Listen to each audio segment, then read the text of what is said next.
एक भिखारी रोज एक दरवाजे पर जाता और भीख के लिए आवाज लगाता, और जब घर का मालिक बाहर आता तो उसे गंदी गंदी गालियां और ताने देता। मर जाओ, काम क्यों नहीं करते, जीवन भर भीख ही मांगते रहोगे क्या। और तो और कभी कभी गुस्से में उसे धकेल भी देता, पर भिखारी सिर्फ इतना ही कहता, ईश्वर तुम्हारे पापों को क्षमा करे। एक दिन सेठ बड़े गुस्से में था, शायद व्यापार में घाटा हुआ था। वो भिखारी उसी वक्त भीख मांगने आ गया। सेठ ने ना आव देखा ना ताव, सीधा ही उसे पत्थर दे मारा। भिखारी के सिर से खून बहने लगा।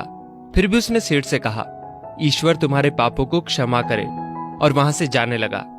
जब सेठ का गुस्सा थोड़ा कम हुआ तो वो सोचने लगा कि मैंने उसे पत्थर भी मारा, पर उसने बस दुआ दी। इसके पीछे क्या रहस्य है, ये जानना पड़ेगा। और वो भिखारी के पीछे चलने लगा। भिखारी जहां भी जाता सेठ उसके पीछे पीछे जाता। कहीं कोई उस भिखारी को कुछ भीख दे देता तो कोई उसे मारता, जलील करता, गालियां देता, पर भिखारी इतना ही कहता, ईश्वर तुम्हारे पापों को क्षमा करे। अब अंधेरा हो चला था। भिखारी अपने घर लौट रहा था। सेठ भी उसके पीछे था। भिखारी जैसे ही अपने घर लौटा, एक टूटी फूटी खाट पर एक बुढ़िया सोई थी, जो भिखारी की पत्नी थी। जैसे ही उसने अपने पति को देखा तो उठ खड़ी हुई और भीख का कटोरा देखने लगी। उस भीख के कटोरे में मात्र एक आधी बासी रोटी थी। उसे देखते ही बुढ़िया बोली, बस इतना ही, और कुछ नहीं। और ये आपका सिर कैसे फूट गया? भिखारी बोला, हाँ बस इतना ही है। किसी ने कुछ नहीं दिया, सबने गालियां दी, कुछ ने तो पत्थर भी मारे, इसलिए सिर भी फूट गया। भिखारी ने फिर कहा, ये सब अपने ही पापों का परिणाम है। याद है ना तुम्हें, कुछ वर्षों पहले हम कितने रईस हुआ करते थे, और क्या नहीं था हमारे पास, पर हमने कभी दान नहीं किया। याद है तुम्हें वो अंधा भिखारी? बुढ़िया की आंखों में आंसू आ गए। कैसे हम उस अंधे भिखारी का मजाक उड़ाते थे, कैसे हम उसकी थाली में रोटियों की जगह खाली कागज रख देते थे, कैसे हम उसे जलील करते थे, कैसे हम उसे कभी कभी मार व धकेल देते थे। अब बुढ़िया ने कहा, हाँ सब याद है मुझे, कैसे मैंने भी उसे राह नहीं दिखाई और घर के बने नाले में गिरा दिया था। जब भी वो रोटियां मांगता था तो मैंने बस उसे गालियां ही दी। एक बार तो उसका कटोरा तक फेंक दिया था। और वो अंधा भिखारी हमेशा कहता था कि तुम्हारे पापों का हिसाब ईश्वर करेंगे, मैं नहीं। आज उस भिखारी की बद्दुआ और हाय हमें ले डूबी।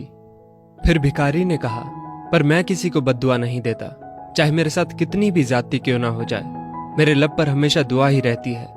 मैं नहीं चाहता कि कोई और इतने बुरे दिन देखे। मेरे साथ अन्याय करने वालों को भी मैं दुआ देता हूँ, क्योंकि उनको मालूम ही नहीं वो क्या पाप कर रहे हैं, जो सीधा ईश्वर देख रहा है। जैसी हमने भुगती है कोई और ना भुगते, इसलिए मेरे दिल से बस अपना हाल देख के अब दुआ ही निकलती है। सेठ चुपके चुपके सब सुन रहा था। उसे अब सारी बात समझ आ गई थी। बूढ़े बुढ़िया ने आधी रोटी को मिल बांट कर खाया और सब प्रभु की महिमा है बोलकर सो गए। अगले दिन वही भिखारी भीख मांगने सेठ के यहाँ गया। सेठ ने पहले से ही उसके लिए रोटियां निकाल रखी थी, जो उसने भिखारी को दी, और हल्की सी मुस्कान भरे स्वर में कहा, माफ करना बाबा, मुझसे गलती हो गई। भिखारी ने कहा, ईश्वर तुम्हारा भला करे, और वो वहां से चला गया। सेठ को एक बात समझ आ गई थी, इंसान तो बस दुआ या बद्दुआ देते हैं, पर उनको पूरी तो वो परमपिता ईश्वर कर्मों के हिसाब से ही करता है। कभी जलील मत करना किसी फकीर को अपनी चौखट पर, खुदा कब कटोरा बदल दे बता नहीं सकते। अतः अपनी इस जिंदगी में हो सके तो बस अच्छा ही करें। वो ईश्वर दिखता तो नहीं है, परंतु सबका हिसाब पक्का रहता है उसके पास। दोस्तों, इस वीडियो को लेकर आपकी क्या राय है, नीचे कमेंट करके जरूर बताइएगा। और अगर आपको ये वीडियो अच्छी लगी हो तो इस वीडियो को लाइक करिएगा, शेयर करिएगा ज्यादा से ज्यादा लोगों तक। और ऐसी ही और भी इंस्पिरेशनल वीडियोस के लिए सब्सक्राइब करें हमारे YouTube चैनल को और Facebook पर फॉलो करें हमारे पेज को। धन्यवाद।